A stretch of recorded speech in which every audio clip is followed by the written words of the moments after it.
Yo, football fans, Big D is live this Monday evening as we start our NFL playoffs on the Driving to the Top Productions and the Spunky Spectrum Sports huge page with yours truly. Before I bring in Charles, please subscribe, like, and share Driving to the Top Production and the Spunky Spectrum Sports YouTube page. Also, you can check me out somewhere. I might be hosting a stream podcast. I might be running 5K. So joining me to talk Ravens before Saturday night's AFC Wildcard Showdown with the Steelers of RavoriSports. So Charles, Steelers Ravens this weekend. What else is new? Well, yeah, we were just talking about it off camera there, the best rivalry in the NFL. So the Ravens and the Steelers. So these games are always very close games and decided by a lot of points. They're 1-1 this year. So this is always what I want as a fan. I didn't want to see that Chargers. I didn't want no. Let's take out Pittsburgh. That's what I want. I always want that. It's always better when hopefully you get a victory over Pittsburgh. So you would rather face the Steelers over the Chiefs? I think a lot of fans would disagree with me, but yeah, the Steelers. Yeah, I don't think the Chiefs are just really good right now. Like it used to be Raven fans with New England, when New England was the best team in the league for I think that's more of that vibe.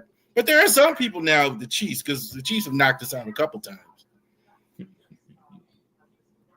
Yeah, and Pat Mahomes has done that to everybody not named Joe Burrow or TB12, but yeah. It seemingly the Kansas City Chiefs are the one team everybody hates, and I think Bengal fans probably hate them more for what they did yesterday, but that's here and there. This is the fifth time that the Steelers and Ravens are meeting in the playoffs. You probably remember the previous 2002 division round. I could not believe this. Elvis Grbac was the Raven quarterback that day. Yeah. Oh God, he is. Elvis Grbac is probably the most hated quarterback in the history of the Ravens. There's no question about it. Trent Dilfer the year before took the Ravens all the way to the Super Bowl and won it, and they didn't resign him. They didn't think he was good enough to resign even after he had won a Super Bowl. And so Brian Billick goes out and signs.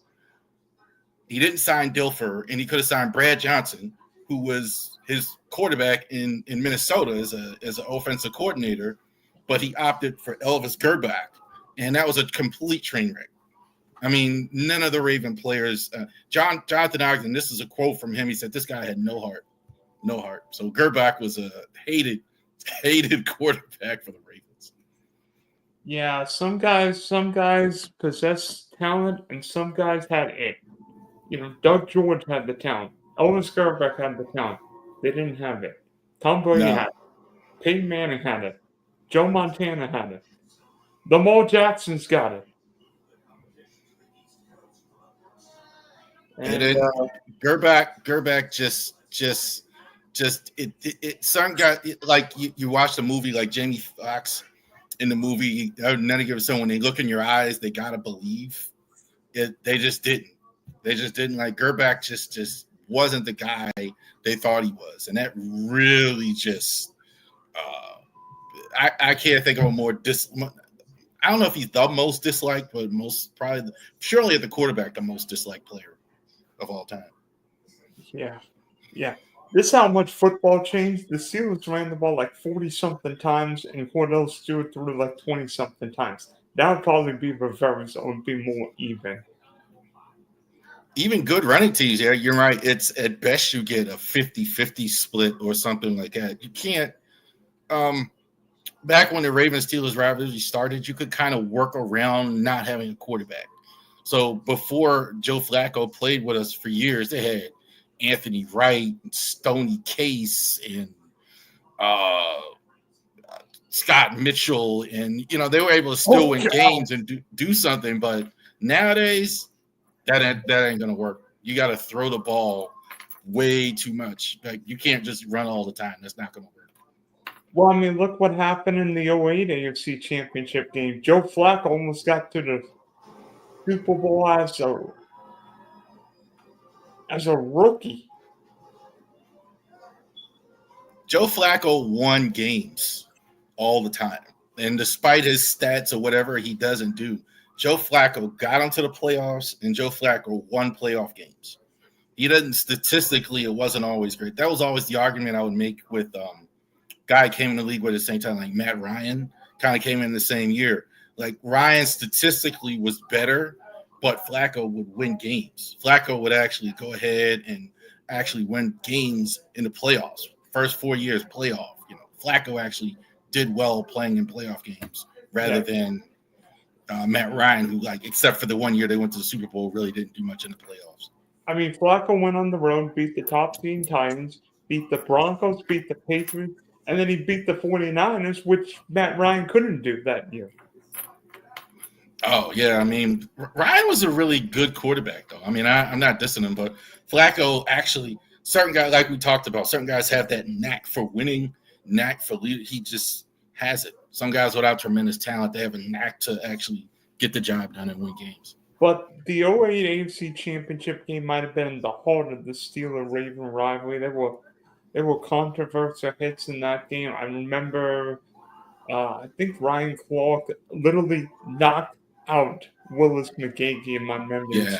Right. Oh, yeah. He, those were just fights, flags the whole time. You just knew it was coming. There was going to be fights. There was going to something break out, especially like Hines Ward.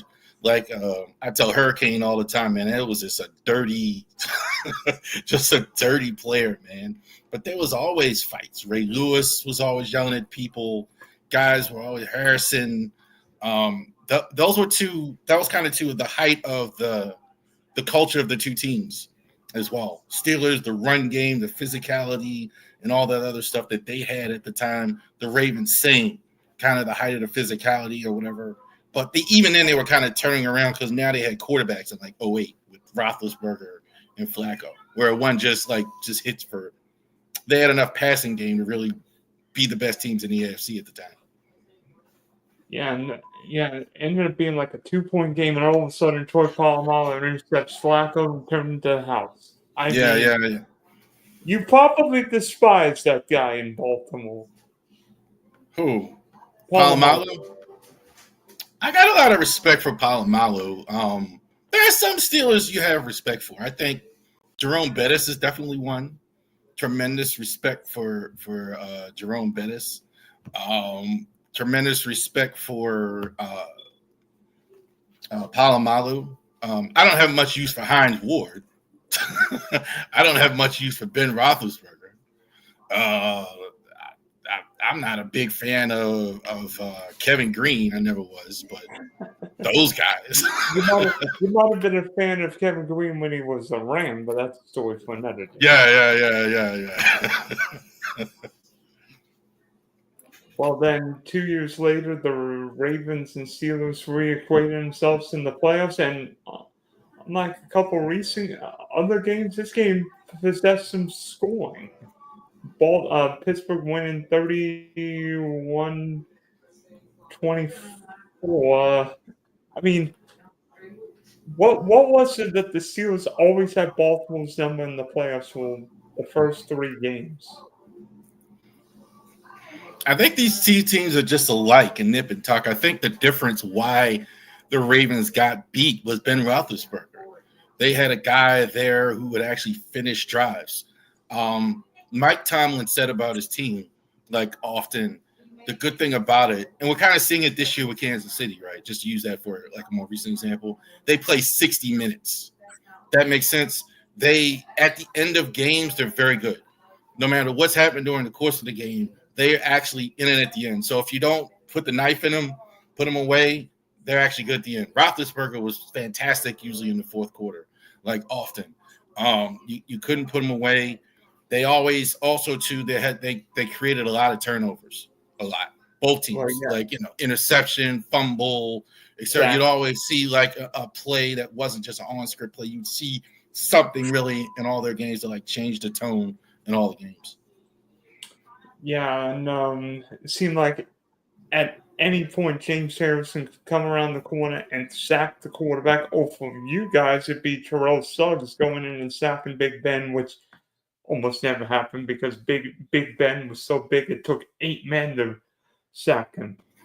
Yeah, absolutely. He was kind of like what you're seeing with Josh Allen now. Like just kind of one-on-one. You can't bring one guy. You're not going to tackle Josh Allen with one guy. You need 2-3 guys, or he's just going to run over you. Roethlisberger was kind of like that. That's probably why he had to retire after a while, and he was so ineffective late because he took so many hits. But he would just run over you.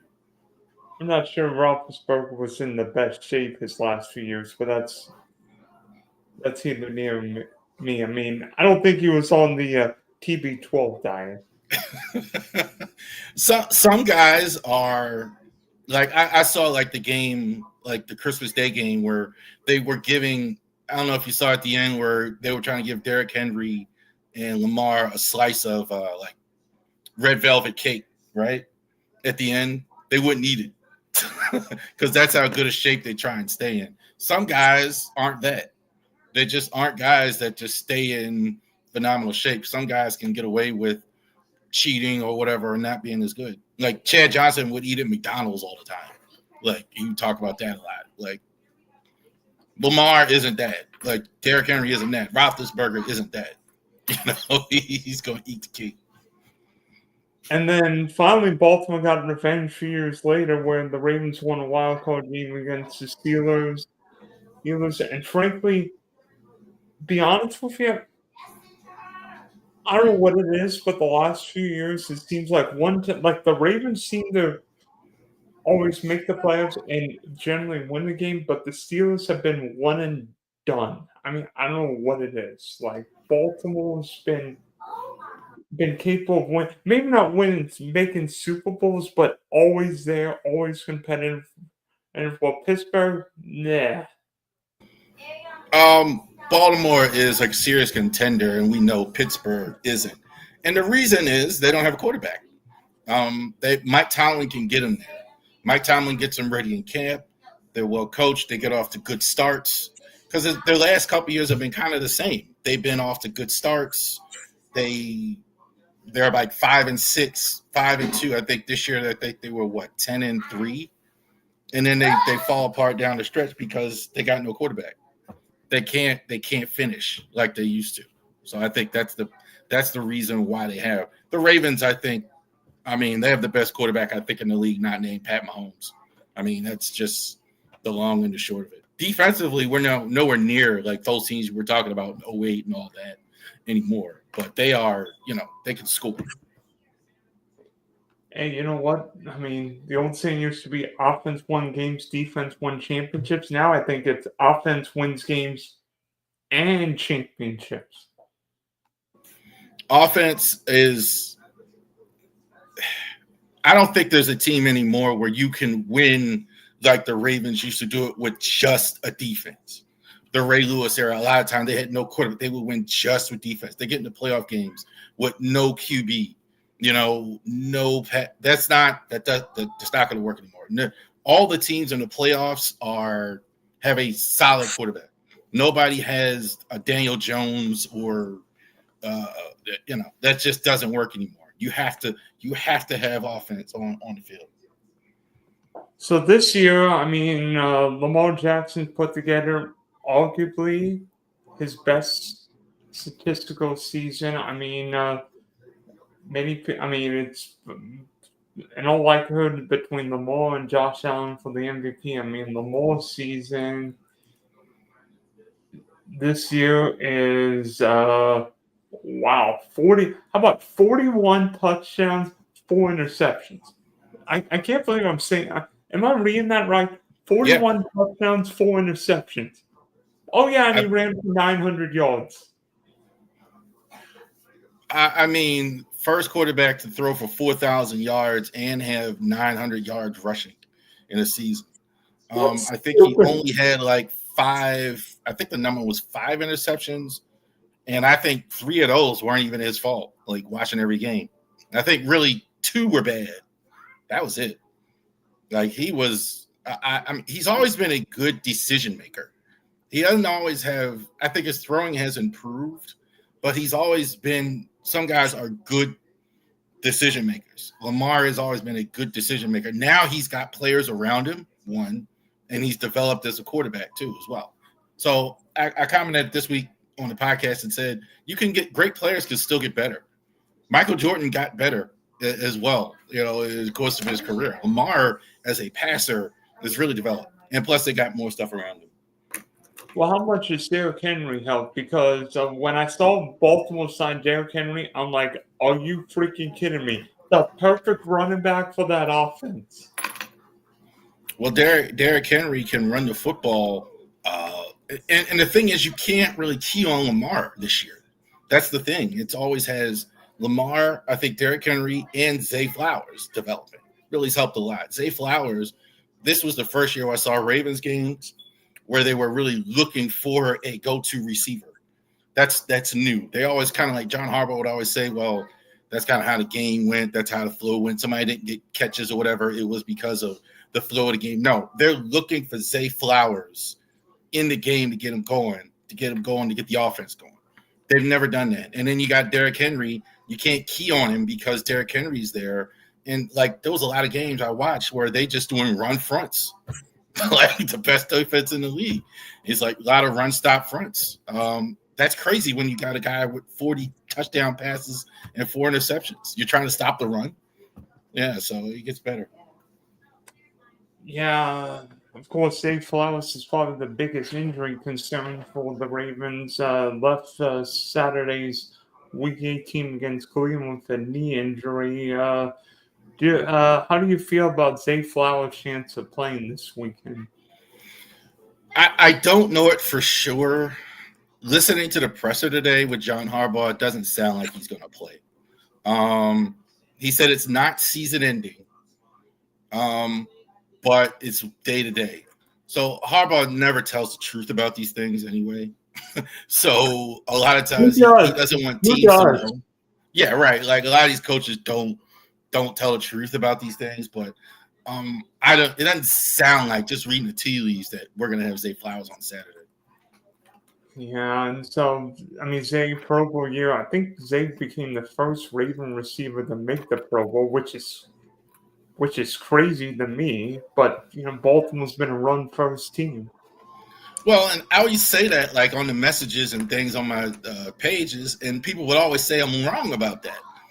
I said we never had a wide receiver, Pro Bowl wide receiver on the Ravens. We've never had one before this year. We've had like Steve Smith and Anquan, guys who made a Pro Bowl with a different team. And then we've had Jermaine Lewis, Jacoby Jones, who are wide receivers that made it as kick returners, punt returners. But we've never had a Pro Bowl wide receiver on the team. That's never happened until Zay Flowers just the other day. We've had Pro Bowl tight end, but no Pro Bowl wide receiver. Oh, yeah. You've had Mark Andrews, Todd Heap, et cetera, make Pro Bowl, but you've never had a Pro Bowl wide receiver. Well, even if Flowers plays, he'll probably be limited. So that means potentially a lot more Rashad Bateman. I think, Bateman caught a touchdown against Cleveland, but frankly, I don't think Cleveland was even trying last week. No, that wasn't even.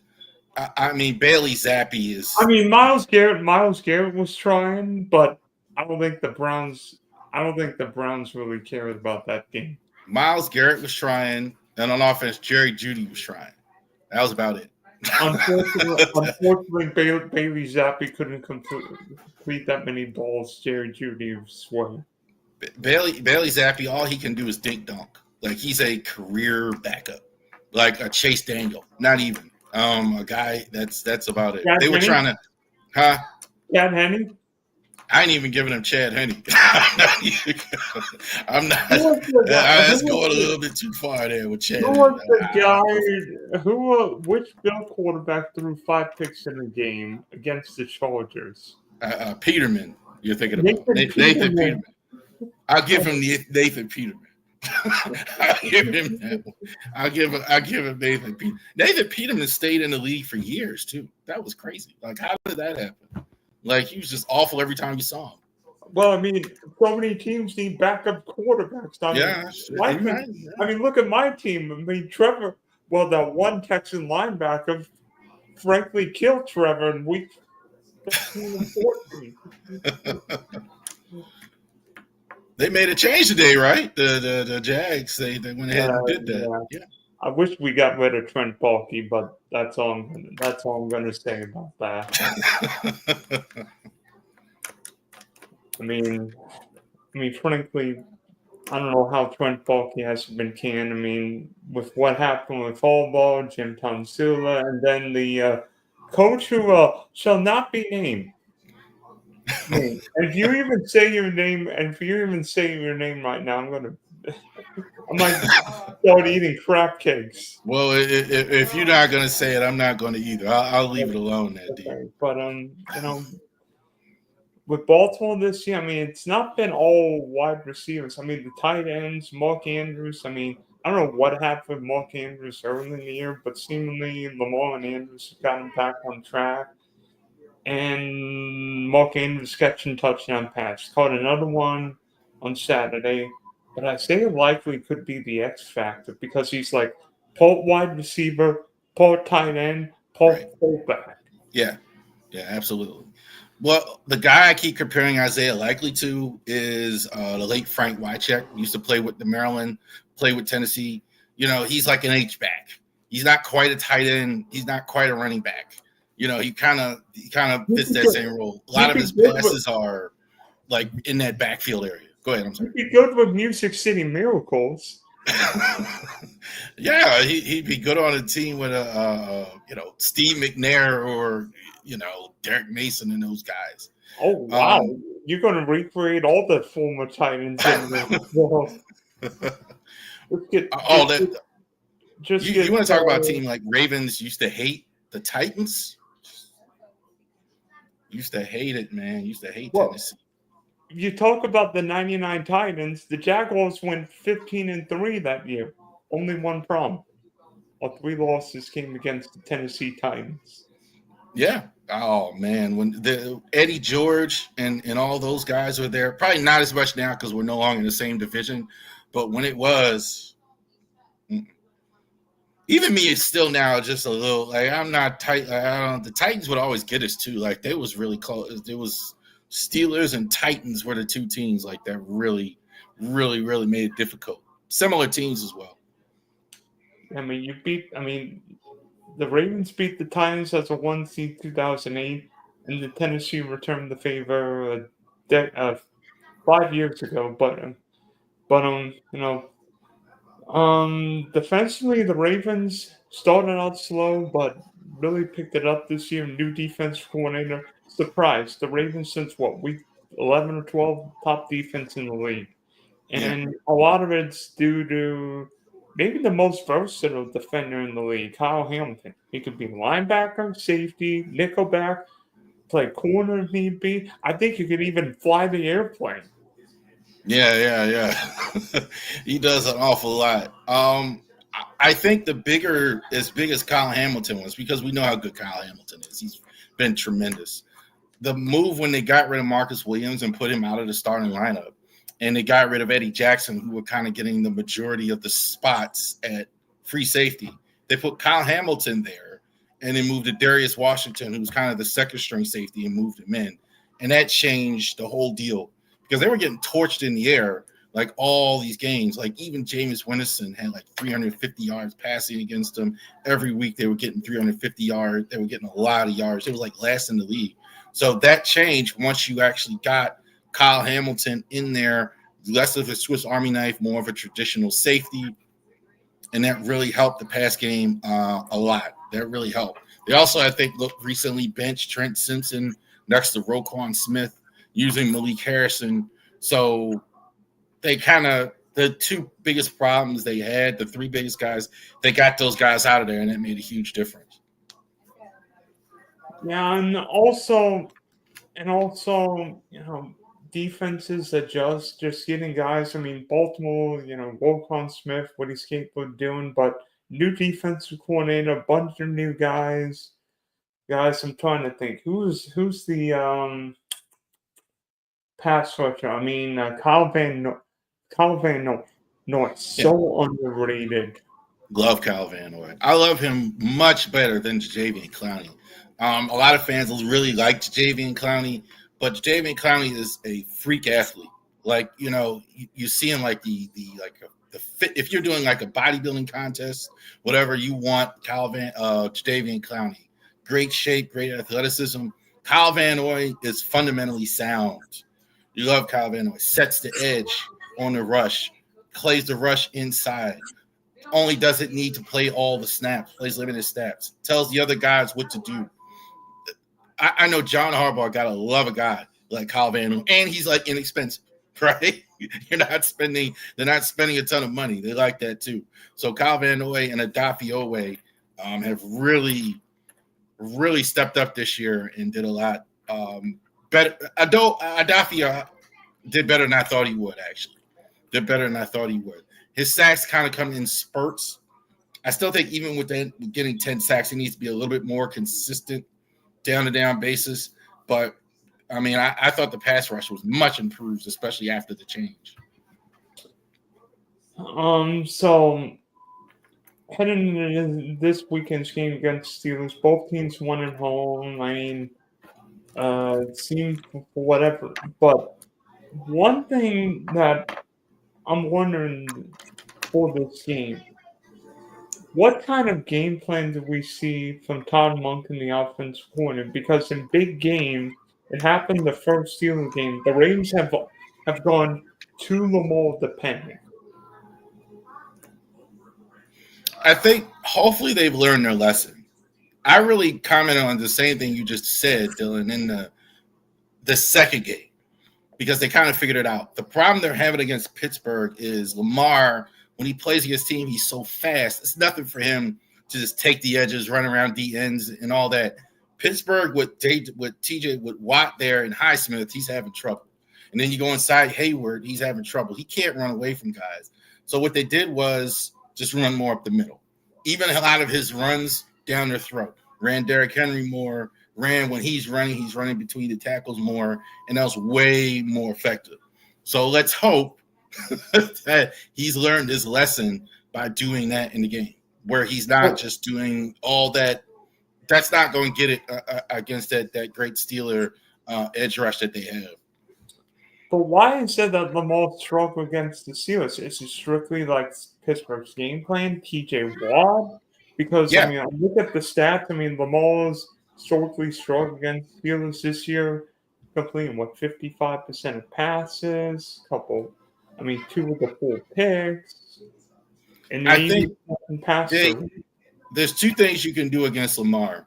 Pittsburgh kind of does both things. One, you need to stay disciplined with your zones and your rush lanes, okay? Because he'll just go crazy on you because he's just going to run around and go crazy. But if you can maintain your gap discipline against the Ravens and stay in your rush lanes, Pittsburgh does, like a lot of the league now, all they do is play zone.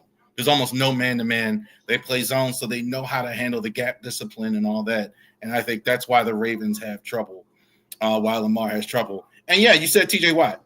He's a beast. Like, they don't have really good tackles all the time. I mean, he just blows up everything. Lamar can't get the edges like he normally does. Most of the time, he's able just to run around, get the edge. He's too fast and all that. That doesn't happen with Pittsburgh. They get up on him way too quick, and they can't. He can't do a lot of that creative passing and all that stuff that he likes to do.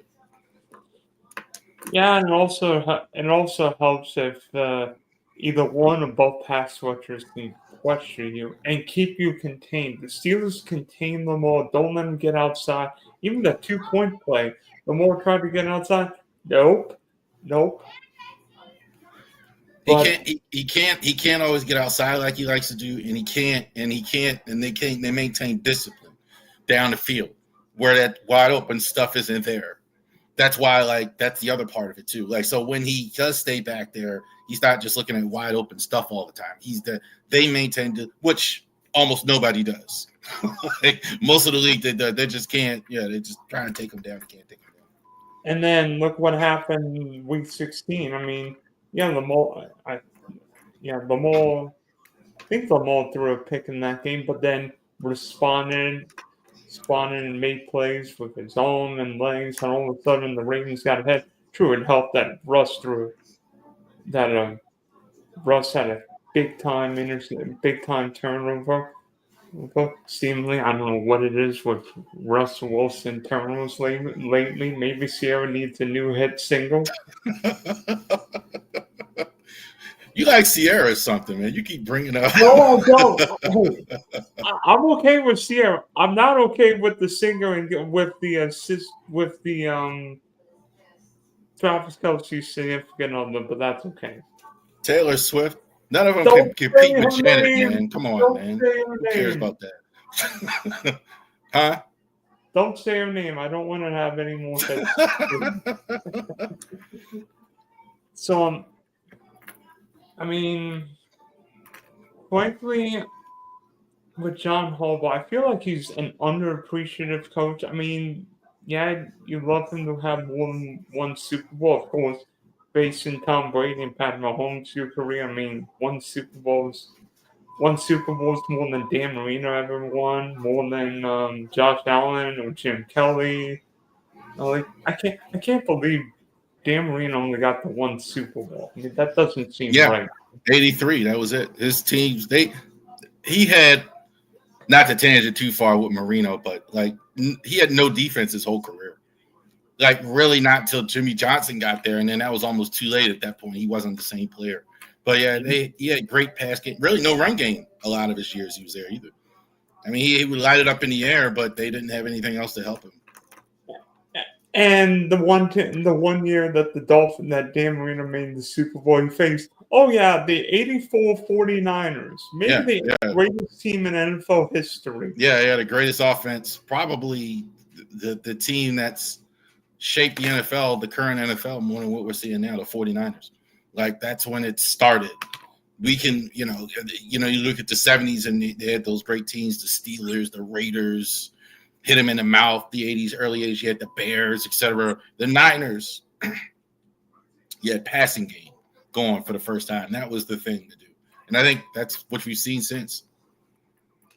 I mean, so frankly, with John Harbaugh, I mean, I feel like he's underappreciated, but what is different to me compared to other coaches, he's not an offensive minded coach. He's not a defensive minded coach. He'll relate to anyone. I mean, he's a special teams coach. I mean, maybe not this year because for a while Justin Tucker couldn't hit water if he fell off a boat. But like Baltimore's always got something, whether it be a trick play, whether it be a fake punt, whether it be, Baltimore never seems flustered in situations. I think, that's a good observation. And it's like, I kind of compared John Harbaugh to Bill Parcells. You mentioned a guy like that. Bill Parcells really wasn't an offensive coach or defensive coach. He understood the 53rd guy on the team. And I make that observation about him. He understands every man with the helmet on, every man go down on that field. He knows exactly what they can and can't do. There's a lot of coaches that don't. Like Sean Payton's a guy, he's an offensive guy. He understands the offense. He understands the game plan. And the defense kind of does what they do. Like John Harbaugh understands everybody. The example I use, like last year during the game with the Rams, where I think the kick returner got hurt during the game, the starter. They put Tylan Wallace in, who's hardly played a backup kick returner. And he knew Tylan was going to run that kickback because he understands exactly what Tylan do. Tylan is capable of. He was sitting there after the game. It was a video of him watching the video with Tylan, got his arm around him. He understands his whole roster. He understands that very, very well, kind of like Bill Parcells did. And much like Parcells, seemingly Baltimore could turn around. I mean, like I never see the Ravens go 3-13. I mean, a bad year for the Ravens. 9-8, and they're just out of the playoff, or they make a wild card touch. He's been around a while. They were 8-9 couple years ago. That's the year you were referencing, and they lost Lamar, I think, for like a stretch of games, and I think that was an issue. And then like the only other year Harbaugh had, he was like 5-11 one year, and that was because Joe Flacco missed like half the season in part. That was it. But being a Raven fan, you know how quarterbacks are judged. They're judged by what happens in January, and Lamar Jackson's playoff history, not good. I mean, 6 touchdowns, 6 interceptions. I think 2-4 record, and those wins came against Ryan Tannehill and a rookie CJ Stroud. And there have been some big time Lamar mistakes. I mean, pick 6 against Buffalo, a couple awful picks against bad pick against the Chiefs last year. Well, actually, was it one or multiple picks against the Chiefs? Yeah. But is Lamar just one of these great regular season quarterbacks, or can he play in January? Oh well, we're gonna find out here in a couple days. We're hoping as Raven fans that it's Peyton Manning, or John Elway. They had almost no success for years and years in the playoffs, and then towards the end, they sort of got the hang of it. I don't think there's anybody that's going to say that Lamar's been good in the playoffs. I mean, there's just no way to slice that. I thought he was better last year. I don't think they lost, and I don't think it was because of him. But yeah, he hasn't been good in January. And I think that's kind of the frustration that the Ravens fans have with John Harbaugh and Lamar. And that's probably the biggest thing I couldn't put something up on the thing all year. Well, this ain't January. You got to get to January first. You got to get in. So, yeah, not good in the play. I will say this. There's going to be a lot of pressure on Harbaugh this whole playoff. I don't know. Certainly, if he loses this week, he's going to be under a lot of heat. I don't think they're going to lose, but certainly if he loses this week. But if they stink it up again in the offense, I don't know how. There's a lot of fans, media, that's not going to be good for him in terms of that. There's a lot of fans and media that are kind of like what you see in Pittsburgh with Mike Tomlin. They're, so many times you're going to get knocked out and guys are getting frustrated. So there's some frustration in the fan base. I mean, I understand why the Steelers fans are frustrated, but Pittsburgh's problem is simple. The Steelers have way too much money on defense. Guess what happens when you have expensive defense? They get hurt. And we've seen the last few weeks that if George Pickens is not reeling in 80-yard bombs, guess what? Pittsburgh's offense goes nowhere. I mean, George Pickens cannot catch a cold in Alaska barefoot on Saturday morning. I'm honest. Every time I saw George Pickens, I'm like, the Steeler fans, some of the nights in the NFL, they will boo it. They will piss. Oh yeah. Oh, they don't play. Their offense is pedestrian. The Steelers' offense is pedestrian. They don't really have the Ravens had 9 Pro Bowlers. You had 3 guys on offense. They just don't have that in Pittsburgh. They just don't have that in Pittsburgh. They don't have guys. Pickens is probably their best guy, and he's mercurial. He doesn't get it early. He doesn't get his bomb. He doesn't get whatever. I mean, where would George Pickens be in terms of the wide, if you, not fantasy-wise, but just regular wide receiver-wise? I mean, where would he be? Top 25, maybe? Top 30? I think top 30 is pretty safe to say. I take him, I don't know if there's 30 more. He's a definite number 1 receiver, but I wouldn't put him in the top 10 or anything like that. That's probably right. He's not in the category of Jefferson, Chase, CeeDee Lamb, those guys. That's a little bit too much. But yeah, a notch below. I'll tell you this. I wouldn't have George Pickens on my team because he'd drive me crazy. I understand some wide receivers could be divas. I don't want diva wide receivers. I'm on Ron St. Brown. I'd rather have Cooper Kupp. Yeah, I might not get targets, but you know what? I'll block, I'll do this. If that means I'm a decoy and Pooping the Cool catches 20 passes, so what? Just win the darn game. And that's why Deontay Johnson got sent home by John Harbaugh and them. That he refused to go in a game, and it just like, you got to get out of here. The Ravens, Harbaugh does not go for that. All that diva stuff, and I think that's his problem. That's why he cut. Believe it's rumored. I don't know. That's why he cut Deshaun Jackson a few years ago. That ain't gonna get it. Tomlin doesn't have a choice. He's got nobody else. Like, he seems to have a bunch of these guys, though. He had AB, who was, a bit of a space cadet. He had Chase Claypool, who was, he seems to get a lot of these guys for whatever reason at the receiver position that, act a certain way. Steelers and Packers draft wide receivers. Unfortunately, all Green Bay's wide receivers perform, and all Pittsburgh's wide receivers end up going elsewhere. How about Santonio Holmes? Yeah. We had Mike Wallace, too, for a while on the Ravens. Yeah, Mike Wallace was kind of the same type of guy, good guy, talented, inconsistent, bit mercurial. I don't know if Wallace was a diva, though. I don't think he was a diva, though. I wouldn't call Wallace a diva, but they kind of have a history of they do a good job drafting receivers, though. I'll give them that. They're actually absolutely drafting good group of receivers. So for this game, obviously both teams are familiar with each other. The coaches have faced each other a couple dozen times, so no secrets here. Anything worries you about this game? Because were you hoping you got let's play the Chargers, so let's play some other team? You're talking to the wrong guy in the sense I'm always hoping to beat the Steelers. So yes, I was. I take the opposite argument because I think that's what you want. So the Chargers, I think you kind of not in our division, but that's his brother. And that's a similar. There's so many similarities between the Chargers and the Ravens. The Chargers are Baltimore West. They have a lot of the same type of. They actually have the same philosophy.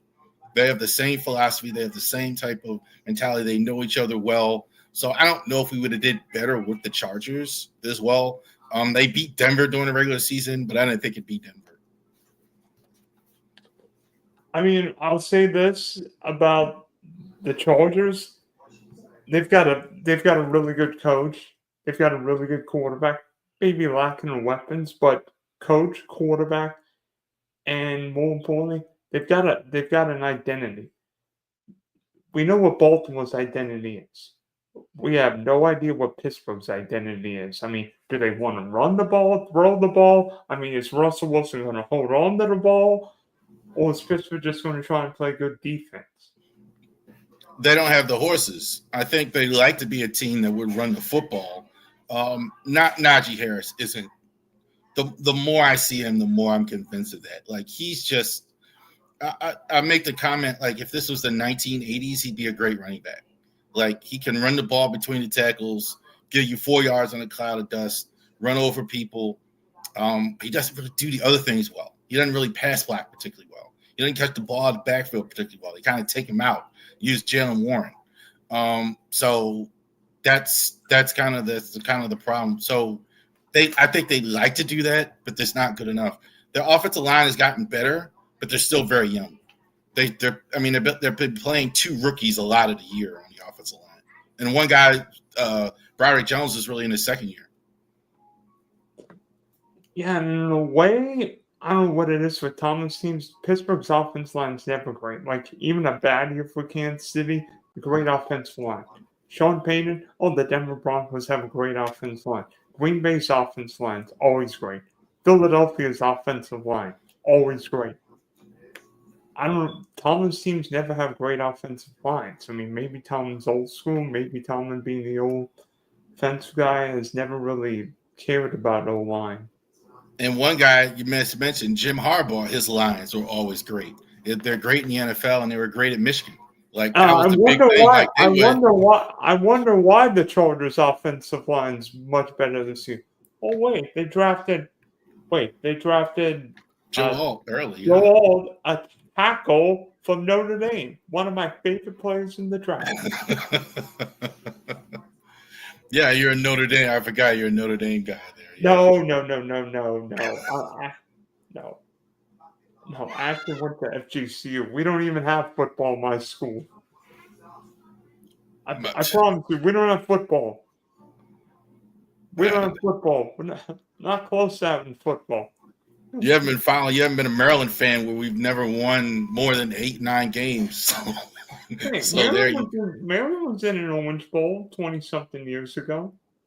I think they were 10-1 like once. I think Frisian is what you're talking about. I think, but yeah, that's 2001. That's a long time ago, brother. That was 20. I had no gray hair the last time Maryland went to a bowl game. Yeah, that tells you. Yeah, that's when Maryland was in the ACC, not the Big 12, not the Big 10. Yeah, I've been married almost 20 years. We hadn't even met yet the last time Maryland went to a bowl game. Wow. So that tells you how long ago it was. We talk about 01, something happened. Yeah. So, player-wise, is Lamar Jackson the one player who's got the most at stake because he's already got 2 MVPs, may very well win a third, but does Lamar have the most pressure of anybody to win this year? You mean just Ravens or any team in the league? Any player on any team in the playoffs. I think it's pretty heavy on Allen too. I think Josh Allen is – they're kind of – the Ravens and the Bills are kind of in the same boat. Like they're kind of getting knocked out. And here's what we know. Both of them won't be there for the championship round. Yeah. I mean, both of them won't be there. So they're going to – both fan bases are kind of – I think Allen, is as much too. I think like – with fans, I think Lamar is good. I think even if he loses, I think Harbaugh is the one that's going to get all the heat for the loss. I think more than Lamar is going to.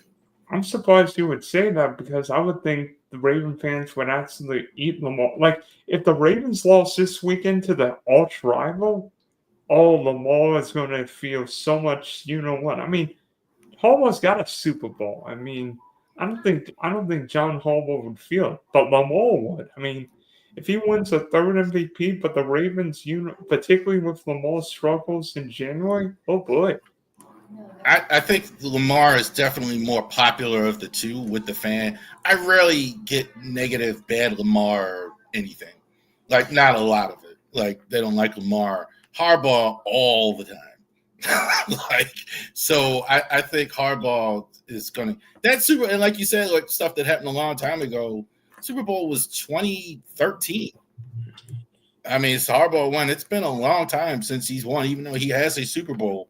Kind of same with Tomlin. I mean, Tomlin, I don't even know the year. I think it was 2010 or 29, since the last time. That's a long time. There's a whole think about it. There's a whole generation of people that haven't seen the Ravens win the Super Bowl, haven't seen the Steelers win the Super Bowl at this point. As great as they've been. And frankly, Steelers fans are probably a little annoyed and embarrassed. Like, I know Pittsburgh's cool with Tomlin, personality. We know Tomlin's going to the Hall of Fame. But I think there's got to be a little bit of embarrassment with Pittsburgh that they can't win the big one. I mean, Pittsburgh went 0-4 and didn't score 20 points in his last 4 games. Oh, by the way, everybody talks about Kansas City going through that 3-game and 11-day stretch. Baltimore did the same thing and won all 3 games by 17 or more points. I didn't like it either. I think I didn't like it either. I think like the Ravens, I will give them a little bit of oxygen there. The Ravens did have a bye in like week 14. So they had a late bye. So they had that tough stretch, but they had played the week before, but they had a week off. So they had a little bit of a stretch. I can only imagine a team like who had a week 4, week 8 bye, and then you had a tough stretch, week 5, week 6 bye, and then you had a long, tough stretch like that. So I can kind of understand that. I don't know about you. I don't know about you, but I'm watching these games. Christmas Day felt, especially a Wednesday game. If it were, Monday was cool last year because nothing changes if it's Monday Night Football. We played Monday Night Football for 1,000 years. But Wednesday, oh boy, no way, no bueno. There's two things. One, I talk about the business side of it first. The NBA has really been making money on the Christmas Day forever. When my dad was still alive, that was the game we always watched the NBA together, and the NFL's trying to get some of that. They're trying to get that. They're trying to get that money. They had Beyonce and all that other stuff. I think the NFL's trying to have its cake and not let anybody else get any. That's exactly what they're doing. They're kind of not doing it with college football yet because that wouldn't help them, because they want college football to stay viable. But if they put games on Saturday, that would do that. The other part of that I want to say too is like they are, it's business. That's just what it is. I mean, they're trying to make money on that. I started the podcast on Wednesdays simply because I thought we would never get a football game on Wednesday.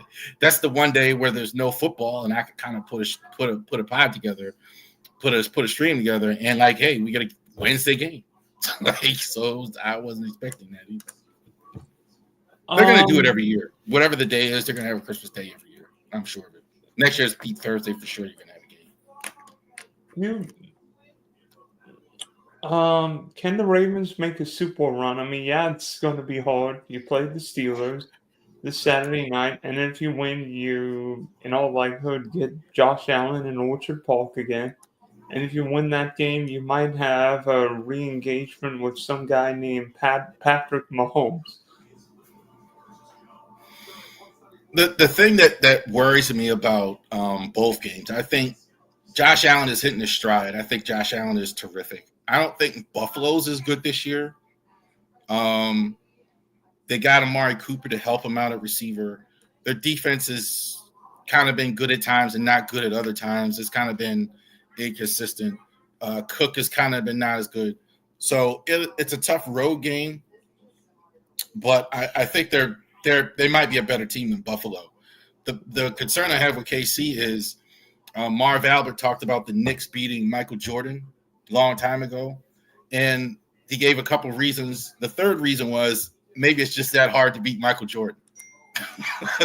I think that's the biggest thing we can't get around. How is it that hard to beat Mahomes and Kelsey and the Swifties and Arrowhead and all that? Is it just that hard to do?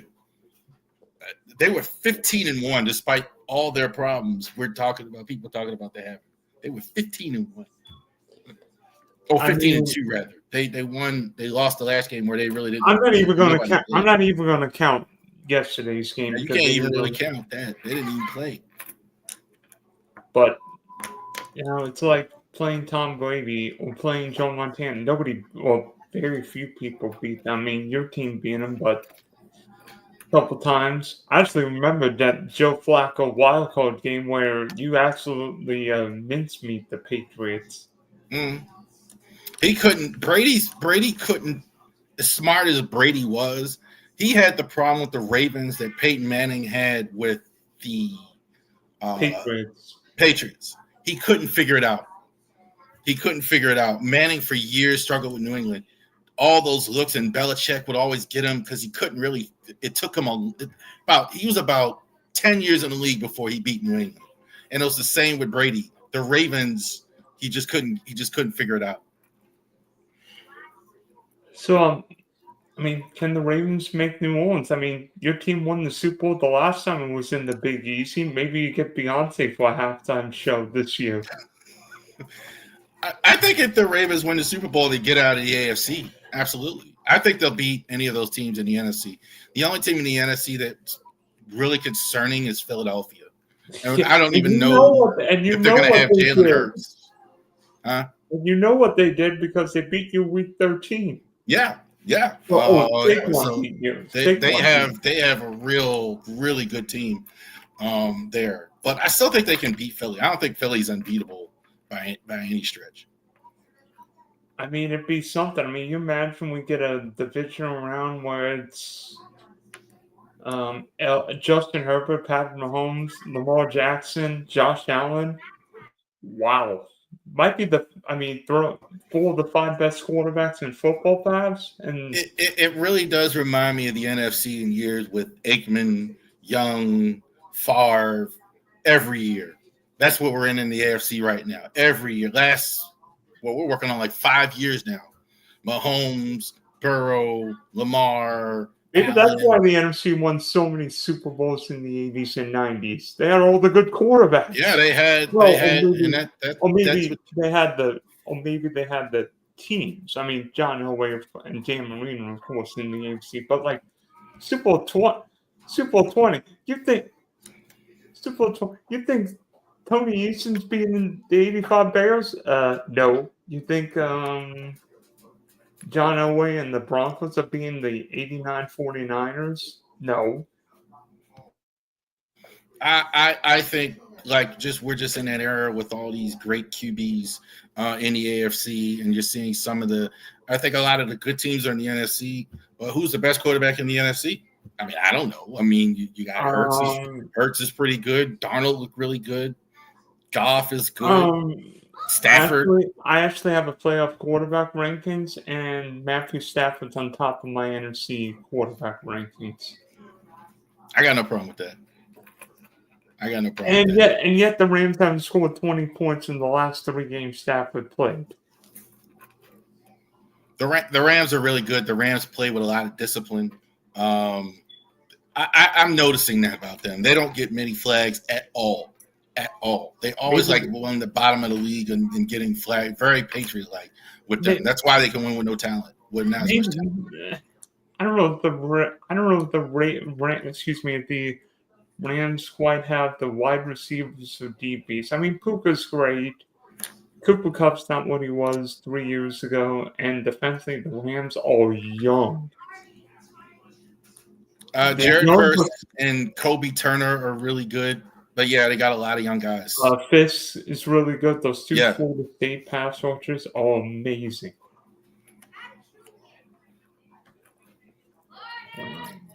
Okay, Charles. So, where can people see your podcast stream? Yes, so you can see the podcast here on Drive to the Top Productions as well. I usually debut it on my channel, RavoriSports Podcast. So you usually put that in on YouTube, put that in on the Twitch channel. So we debut it usually Wednesday at 8 o'clock. Sometimes it's a little bit later than that. And this week we're going to be talking about obviously the playoff game, the Browns game we had last week. NFL, the playoffs this week, go over all the wild card games. Orioles also to baseball content, the tiers. Who are the best teams in all the leagues? So we're going to tier all the teams 1 to 30 in the MLB as well, and talk a little Maryland basketball. Oh, I bet you're a little unhappy with the Orioles offseason, seeing Corbin Burnes go to Phoenix, right? I'm actually not shocked by that. I don't know why fans are shocked by that. I didn't think we were going to sign him. But, I got killed a lot of times bringing that up. Well, he's going to – I never did think he was. They kind of did what I expected. But, yeah, a lot of fans aren't happy with it because you're losing a great pitcher, obviously, Corbin Burnes. I mean, 1-year rental. I mean, it seems like he went home because more teams offered him more money. I mean, I'm surprised nobody wants to sign in Toronto. Maybe it's the Canadian tax style. It's the Canadian tax is a problem. Ross Atkins being the Blue Jay GM, but that's another sport. Yeah, that's a whole nother. That's a whole nother subject. Okay, Charles, thanks for hopping on. Hopefully the Ravens make things interesting and bring your parka. It might be snowing, might be cold, and definitely leave a crab cake from Kurt The crab cakes are a good idea for the game, but I'll be inside, brother. At my age, I'm not sitting out in no cold stadium for nobody. So I'll be watching on Amazon Prime like a lot of America will.